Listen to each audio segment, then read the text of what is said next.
Hey everyone. Want to make some videos, try and help everyone understand what's going on with these teams. It's a bit crazy. These Galactic Legends have such massive kits, and often we get to know what it is that they're doing, but if we can perhaps understand the interaction even better, we'll be able to work better on our counters, especially on the fly when we get a new team that we're not prepared for, we haven't faced because it's not an arena, and we're not modded for. So I'm just going to try and get us all a little bit more aware of what the teams are doing. And I'm going to start with this straight SLK FO team. So it's all first order. I just want to show you how I would work to counter it. Obviously, this counter is not one everyone has because it's going to be using JKL. But what I want to do more is highlight the kits.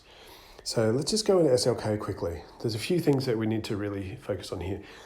His Brutal Assault hits everybody and siphons, and it gives everyone advantage. That's huge. The advantage is really important, okay? Because in his lead, whenever a dark side ally loses advantage without scoring a critical hit, they gain advantage. So if you dispel them and they didn't score a critical hit, so if they didn't get to attack, if you kill them and they come back like Zombie does, he gains advantage. If you dispel them, they gain advantage.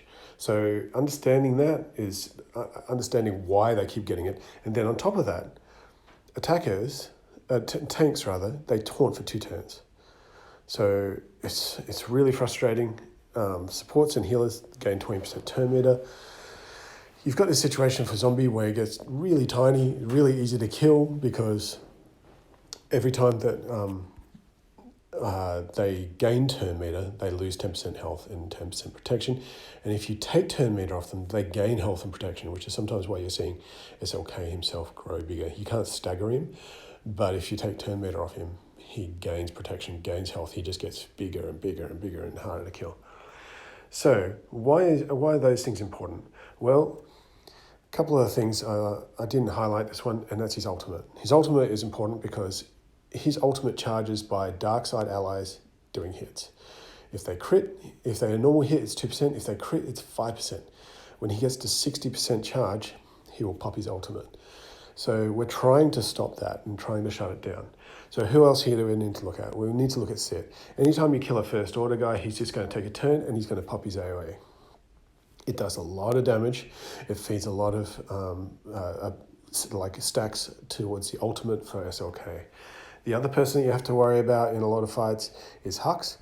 His first ability usually is Devious Scheme. He's going to pass turn meter over to SLK, and SLK is going to do his AoE hit, which is going to give everyone advantage, and it starts a cycle. So when we're facing the NS team, that's something that we need to figure out how to break. In here, we're going to look at this a little bit differently. So I'm just going to go ahead and grab this team here. Against pure first order, the idea of turn swapping and AoE stunning is really great. Okay, it stops the stacks immediately, and what I think works the best is to break the cycle of Sith Trooper doing his AoE and feeding the turn meter.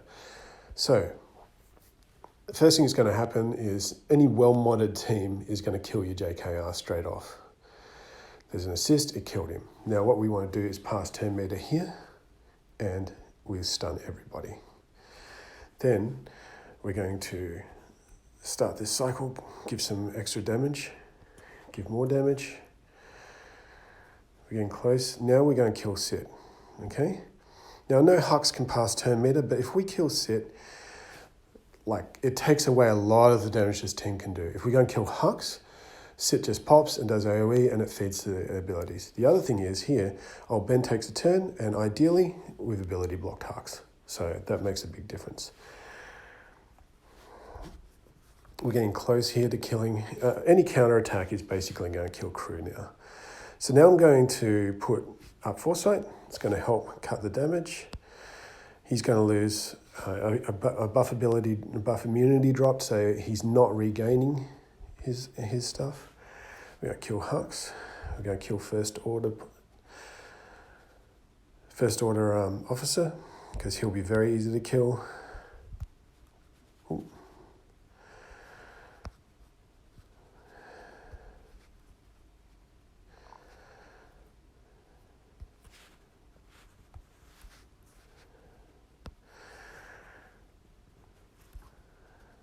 And now we just need to finish him off.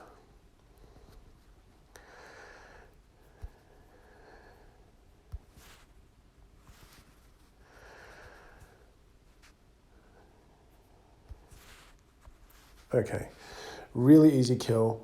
He doesn't get to his ultimate. No one takes a lot of damage. With Malik, it's a different situation. I'll make another video for that. So I hope this makes you a little understanding of why the JKL team works so well if you can shut them down early. But also what I want everyone to kind of start getting into their mind is the way that the interactions work between his abilities and what's happening when we fight other teams, like where it has NS or if it has Malik there causing drama with turn meter, preventing it and things like that. Cool.